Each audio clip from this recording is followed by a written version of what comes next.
So to check your neutral switch, you have this terminal here that your wire attaches to, and then the rest of this just screws into the housing. And you have your little neutral, you have your little dimple right here. This pushes in and out. Doot, doot, doot, doot, doot, doot.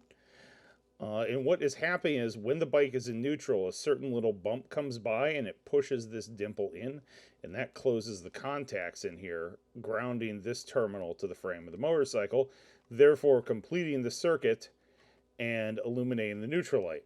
So to check it, we're going to go from the side to the top here, and the circuit is still open.